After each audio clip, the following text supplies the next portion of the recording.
Barakatah Yahweh, Bahashem Yahweh Shai, Bahashem Racha Kodash. Welcome to another live lesson. The name of this one is, just bear with me 1 second. You are like unto whited sepulchres. And the inspiration for this lesson, pretty much I was sitting here meditating on a lesson to get into. And I was just going to do various topics. But I ran across this picture with Bishop Nathaniel of the IUIC. And pretty much the caption says, the way you dress determines what God you serve. So I sent it to a couple of brothers, and immediately what came to mind was this scripture here. You are like unto whited sepulchres. Because they're trying to say that the way a man dresses, is what determines, what God they're serving. Like if you dress bummy because you don't have the money to dress well, like Yashawan, back in the days told Elder Apostle Gabar, what camp are you in? Look at you, you all dressing all tacky, and they like dressing fine, is a determination of who you serve. It determines, if you're a man of the Lord or not. Well, just bear with me 1 second. Just bear with me 1 second. Let's see what Yahweh Shai said. This is the book of Matthew, chapter 11. Matter of fact, let me go back. And let me know if the wind is a little too much.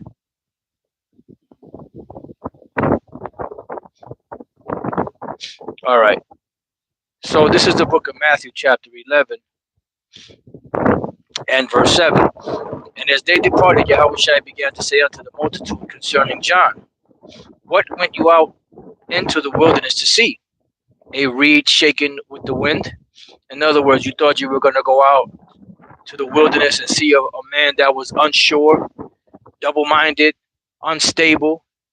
A reed shaken with the wind, it'll blow whichever way the wind is blowing. And the John the Baptist was not like that. He was firm. He was a rough man.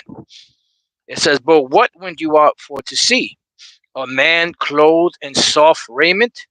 So you see, these guys, the longer we hear, and the more they get into themselves, in that megalomaniac spirit, the more the scriptures evade them, because the Lord said that he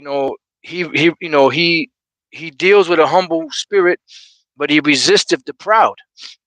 And what's happening right now is that the Lord is resisting Bishop Nathaniel. That's why he's making such stupid statements as the way you dress determines what God you serve.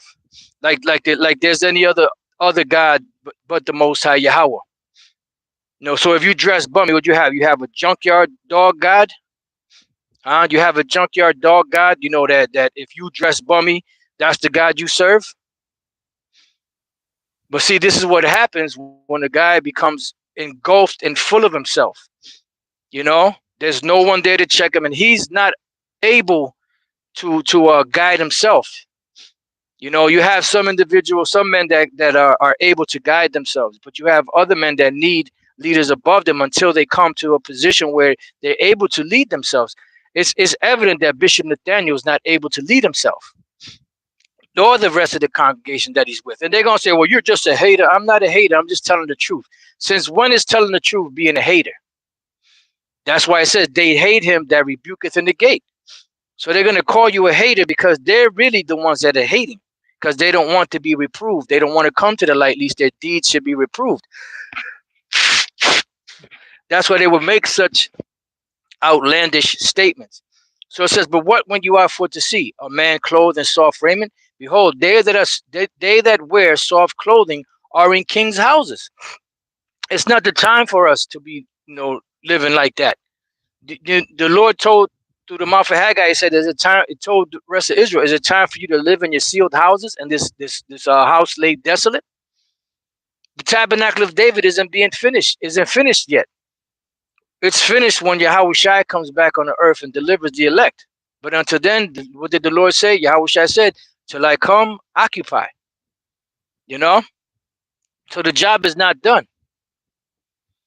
So we'll be able to wear soft raiment, gay clothing. And now when I mean gay, I'm talking about happy clothing of a kingly fashion, not the alphabet type of clothing. All right. It says, but what went ye out to see a man clothed in soft raiment? Behold, they that wear soft clothing are in kings' houses. But what went you out for to see? A prophet? Yea, I say unto you, and more than a prophet. Right. So now let's go from there, because I had another precept I wanted to go to, but the Spirit is leading it the way it wants to go. So I'm following the Spirit to the best of my ability. Mark 1:1, the beginning of the gospel of Yahweh Shai, the Son of the Most High. And if you can't accept that, well, then that means that you're an anti-Messiah. As it is written in the prophets, behold, I send my messenger before thy face, which shall prepare the way before thee. And that's all that John was supposed to do, prepare the way for the Most High, which was Yahweh Shai, to come on the scene. After that, he even said himself that he has to decrease and Yahweh Shai has to increase. And that's why he went back in the spirit world, because he fulfilled his mission. But you have these clowns at the ISUPK talking about that John the Baptist fell out the truth because he didn't follow Christ. No, he didn't follow Christ. He knew that Yahweh Shai was the Messiah, but he wasn't supposed to follow Yahweh Shai. He was supposed to introduce Yahweh Shai, the forerunner for Yahweh Shai, and then after that, he diminished and Yahweh Shai increased. Because Yahweh Shai was the way that the Most High was introducing to the world of Israel back then, to get back into his good graces, to be reconciled. John the Baptist just paved the way, as it is written of him. It says, the voice of one crying in the wilderness, prepare you the way of the Lord, make his path straight. John did baptize in the wilderness and preach the baptism of repentance for the remission of sins. And there went out unto him all the land of Judea and they of Jerusalem, and were all baptized of him in the river of Jordan, confessing their sins, because that was the introduction. That was the beginning. Because ultimately, though, the baptism of water and the real baptism would be the washing of water by the word. Wherewithal shall a young man cleanse his ways? By taking heed thereto unto that, according to thy word. Which the word is the refiner. The word is the one that does the cleansing, the fire agent that cleanses and purifies. And John was clothed with camel's hair and with a girdle of a skin about his loins, and he did eat locusts and wild honey. Now, if they were to look at John, because I remember them saying one time, well, you know how expensive camel garment, or so, I forget exactly how they put it.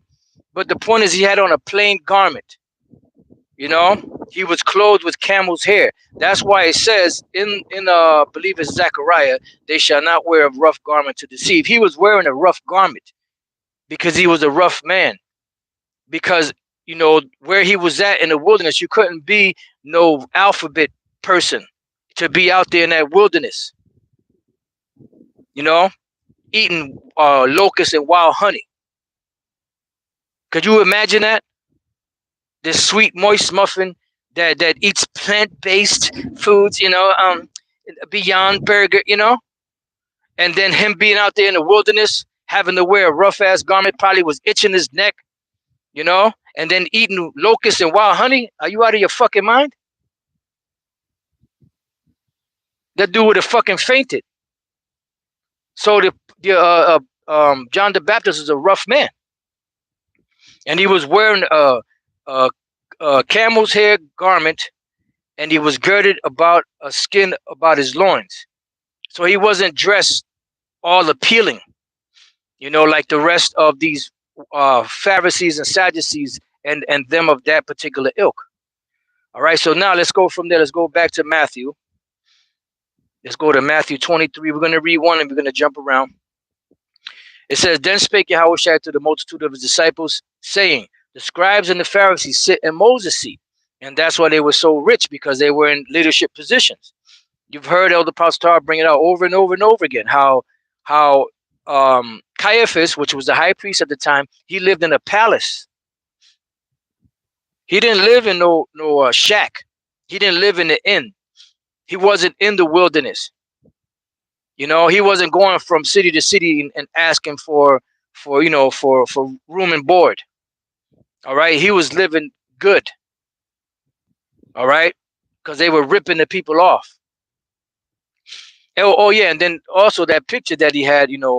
Uh, the way you dress determines what God you serve. Then he has a link to some fashion uh, uh, site. No, now I don't know if that whole fashion site is theirs or if that's just a fashion site where they actually put their garments on display.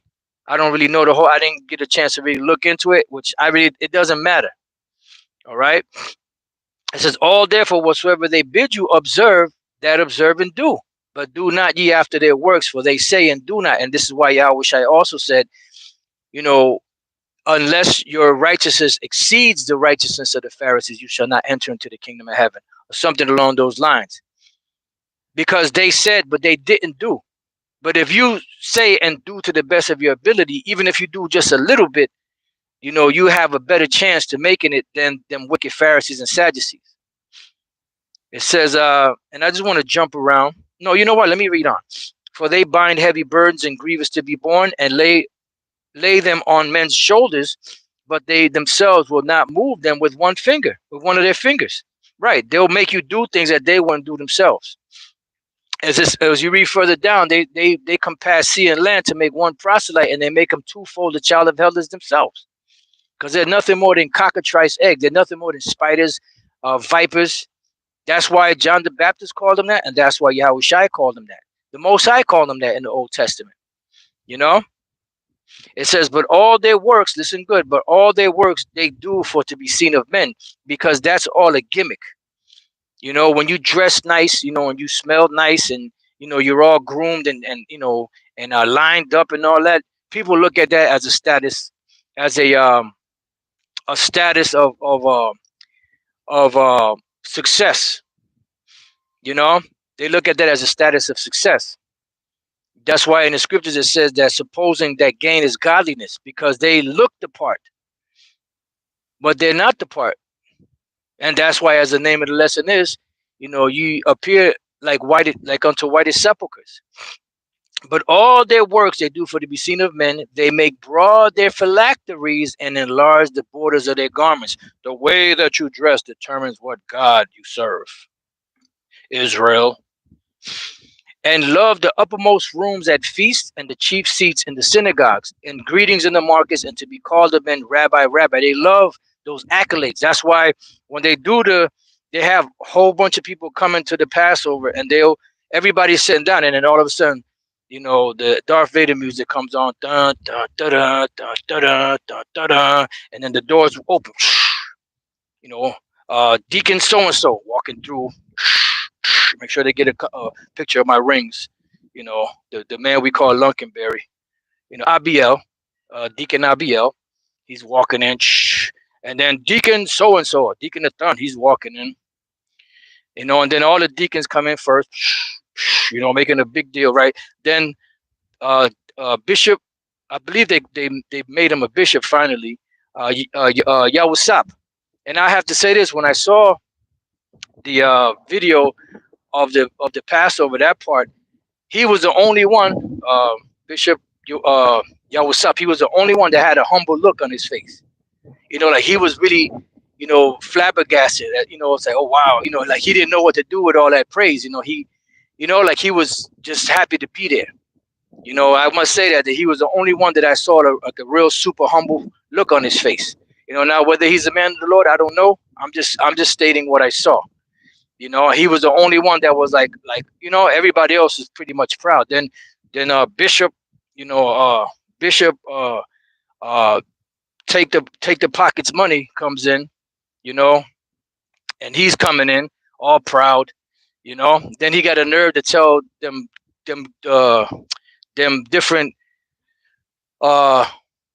pastors out there, you're ripping off the congregation, but you was doing the same thing, dog. Fucking hypocrites. Then Bishop Nathaniel, yo, this dude walked up in there like he was the Most High and Yahweh Shai put together. larger than life. But that's what they like. They like that they need that. They thrive off of that. That's what a megalomaniac does. He thrives off of that. The more praise, the better.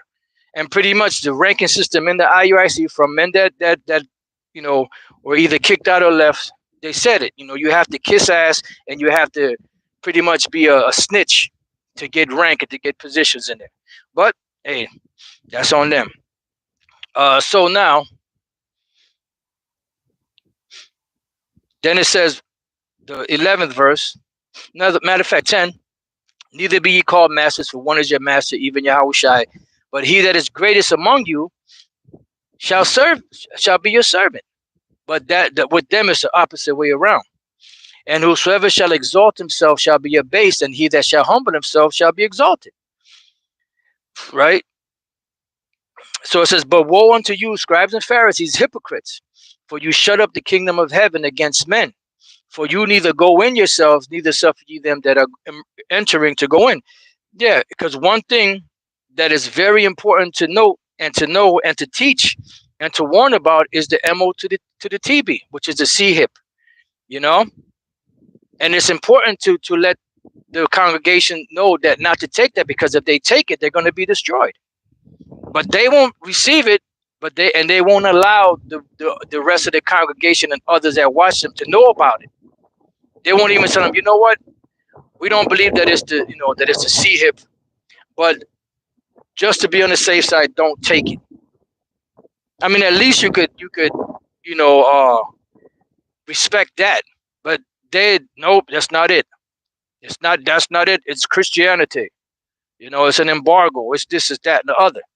So they shutting up the kingdom of heaven to those that come in. I want to go down to the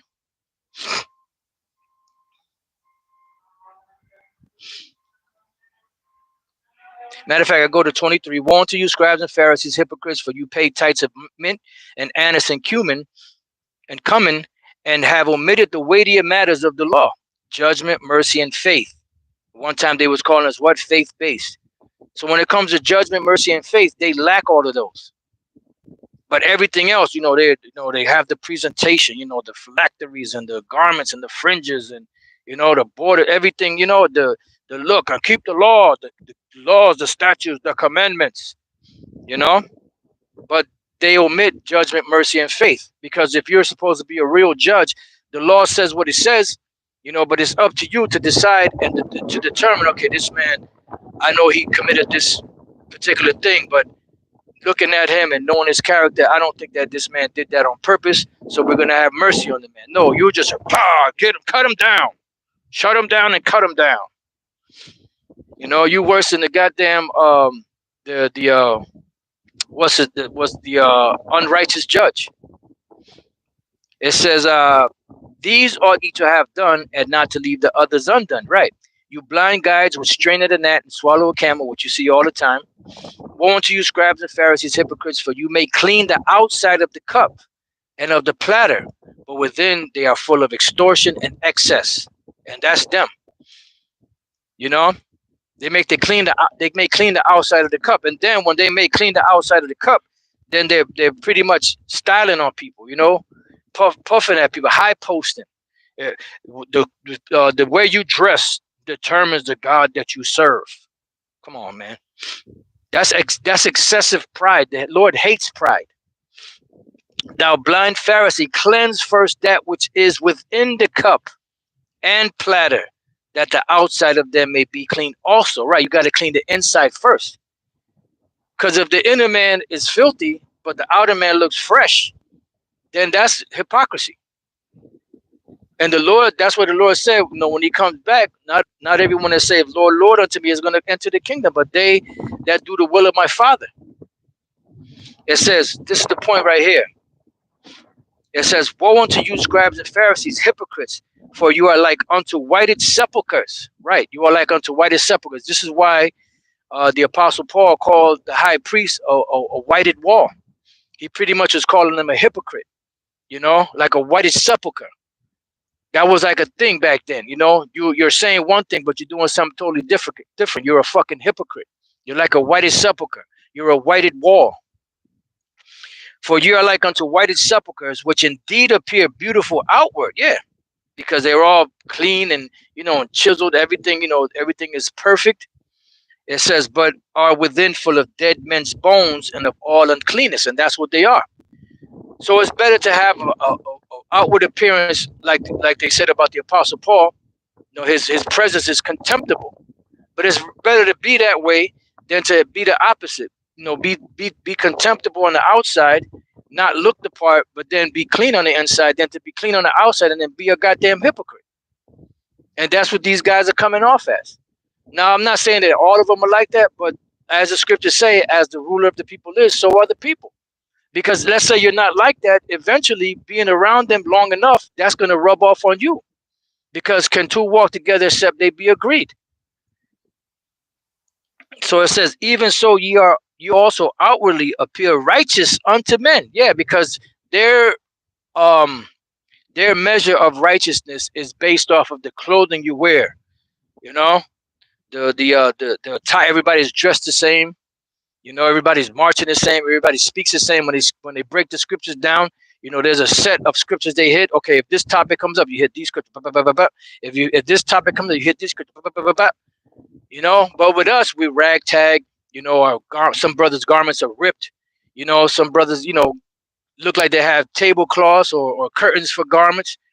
And when we all teach the same thing.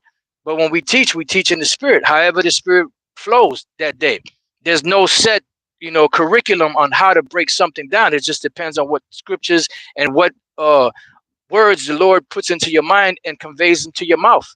Because like Yahushua said, take no thought what you shall speak, for it shall be given to you in that same hour. What you shall speak, for it is not you that speak, but the Spirit of my heavenly Father which speaketh in you. It says, even so ye outwardly appear righteous unto men, but within you are full of hypocrisy and iniquity. Woe unto you, scribes and Pharisees, hypocrites, because you build the tombs of the prophets and garnish the sepulchres of the righteous. Yeah, because they've done that in the past. So Yahushua pretty much was saying that they were doing that in the past. These are the same spirits coming back time and time again to destroy the prophets. Now, we're going to go from there. If the spirit hits, to come back to it, we'll come back to it. But I got another precept I wanted to hit and then see where the spirit leads it after that. If not, we can close it out, or see how the spirit rolls. And this is another precept that came to mind when I read that, but it came to mind a little later. The first one was straight up, you appear as whited sepulchres.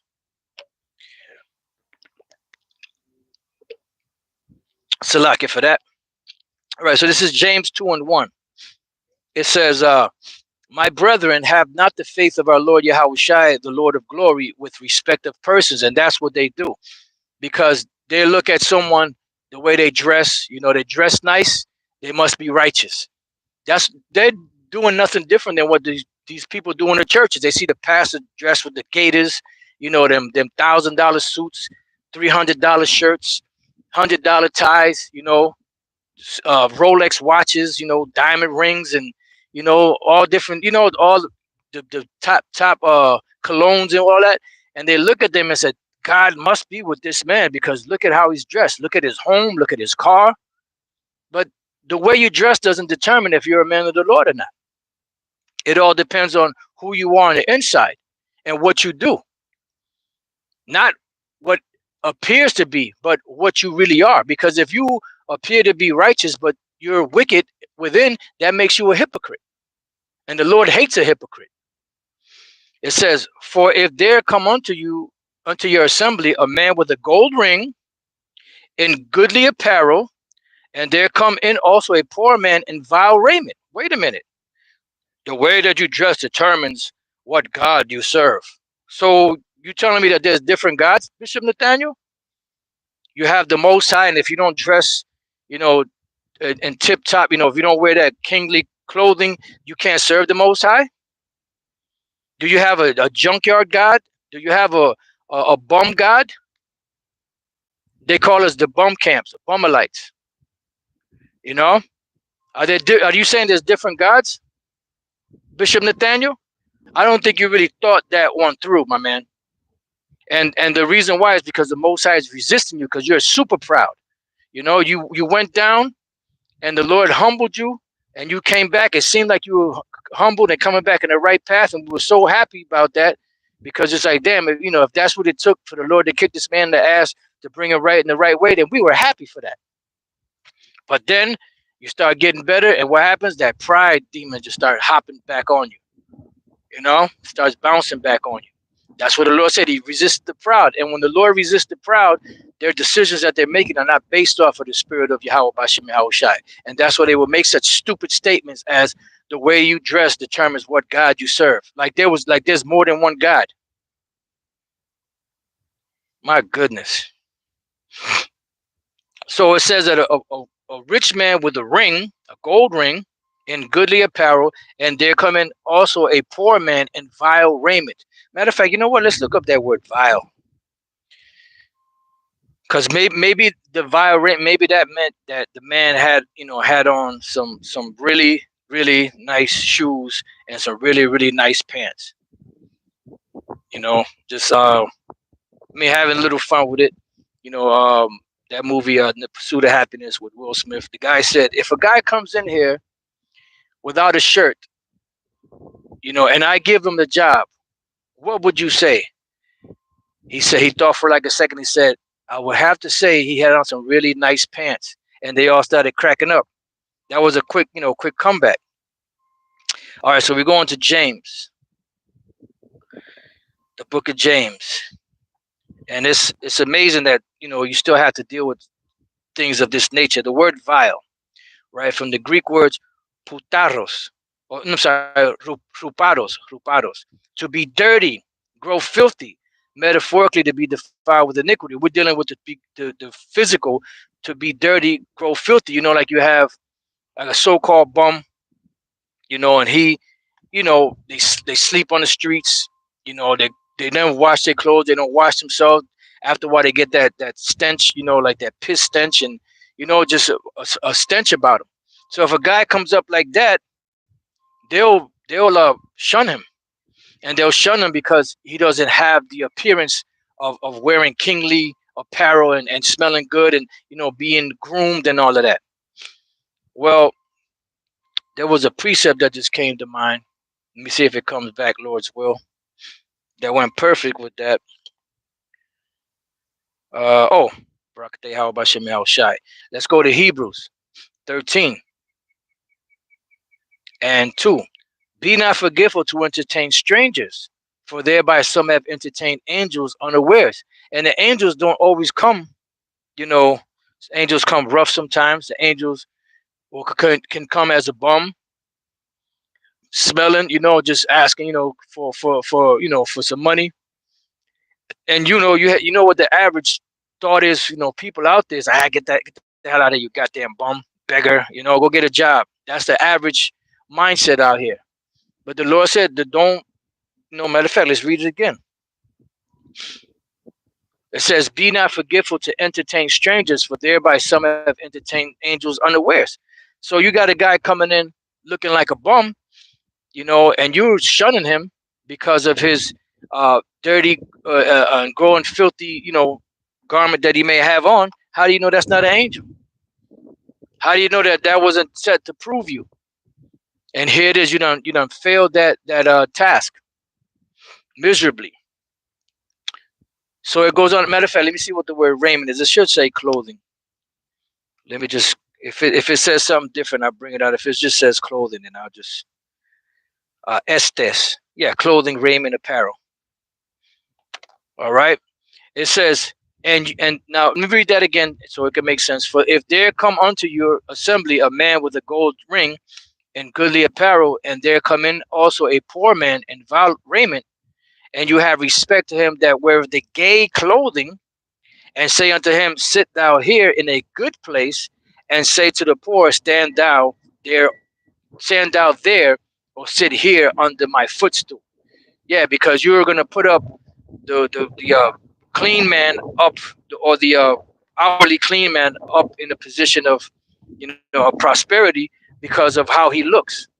But you don't know that man could be a murderer. He could be a pedophile. You don't know what that man is. He could be a Satanist. But because he looks the part, he smells the part, and he got money and all that, you will have respect unto him. And tell the other one, yeah, you know what, go stand over there somewhere. A matter of fact, you know what? Why don't you stand over here so I can put my foot on you? You know? Or go sit on the floor over there. We don't have any more seats. What you got all those seats? No, go sit over there. There's no more seats. Those seats are already reserved. And are you not then partial in yourselves and are become judges of evil thoughts? So when Bishop Nathaniel made that statement, how you dress determines what God you serve. He's being evil. He's being partial. Are you not then partial in yourselves and are become judges of evil thoughts? That's an evil thought. And he did not think that thought through very well because the Heavenly Father is resistant. As a matter of fact, let's get that before we read on.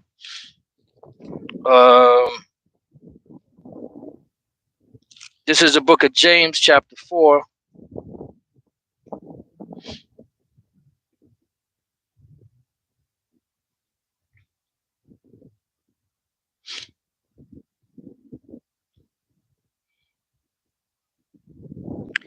I believe it's in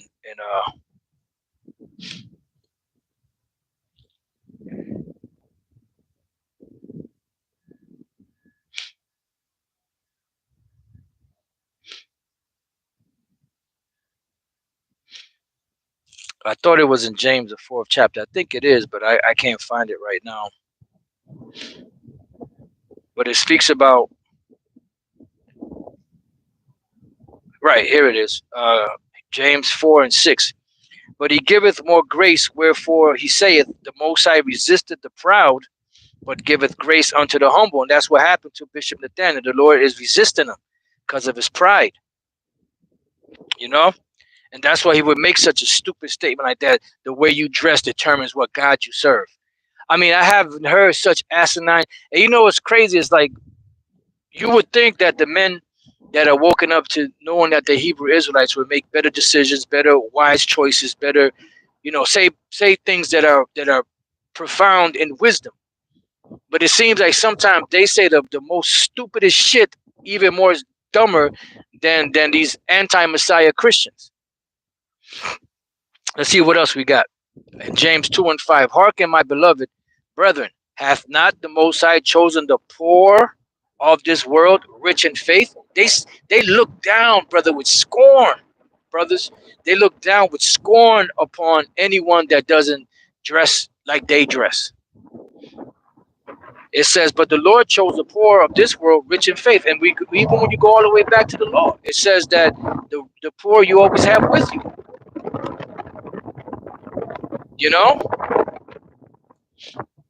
It says, rich in faith and heirs of the kingdom, which he hath promised to them that love him.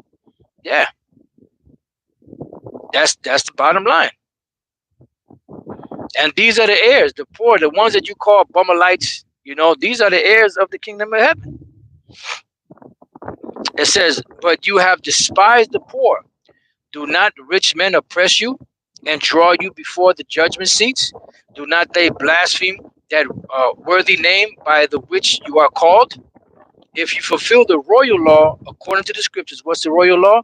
Thou shalt love thy neighbor as thyself. You do well, because that's the second greatest commandment.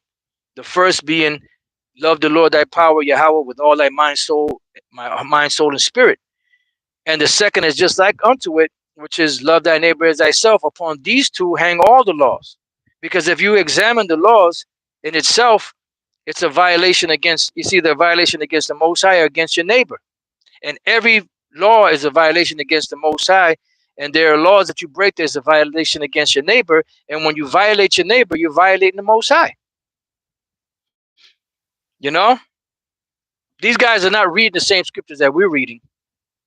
That's the gospel according to Nate. There was something that was sent me. I'm trying to remember what it was. And I believe it was something that they said, but I can't really think about it right now. I believe Elder Yashawamba sent it to me. And he said, "What?" I forget how he put it, but he said, "What?" Um, how did he put it? He said, "What? What?" I don't know if he said, "What gospel is this according to?" Or what? I said it's the gospel according to Nate, or something like that. Because that's exactly what it is. That's why the scriptures say that these jakes, their fear toward the Most High is taught by the precept of men, because they have more respect unto the commandments and the traditions of men that they have for Yahweh Bashem Yahweh Shai. You know, because if they did, they wouldn't be doing the things that they're doing. Talking about the way you dress determines what God you serve. What the fuck? What the fuck kind of statement is that? What the fuck would possess you to even reason some stupid shit like that? So on the same this by the same token, you have this so-called super elite.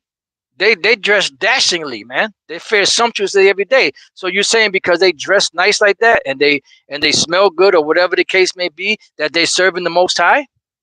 Is that what you're telling me? Because they dress better than you. The stuff you got on is sackcloth compared to the stuff that they got on. So are you saying that they serve the Most High, a higher God than you, because they dress better than you? Their shoe, one of their shoes alone costs more than your whole wardrobe and your home and all of that. So are you saying that they serve a higher God than you because they dress better than you? See how stupid that shit sounds? But this is what happens when you have that pride and the Most High resists you. That's one of the stupidest statements I ever heard in my life. The way that you dress determines what God you serve. What the fuck? That's the madness, though. But see, this is what happens with a child left to himself. Nate is not of the mental capacity to be able to govern himself and to govern the people that are following him. He is a blind leader, and he's going to lead the rest of them blind followers into a ditch. And the ones that are part of the elect are going to get away from that. You know? Amazing, boy. Amazing, boy. But anyways, I mean, that's pretty much the main precepts that I had, through the Spirit, you know. And, with that, I pray that you brothers and few sisters have been, edified. Stay away from them guys. Stay away from the IUIC, because them guys, they will corrupt you, making you think that if you don't dress a certain way, that you're not serving the right God.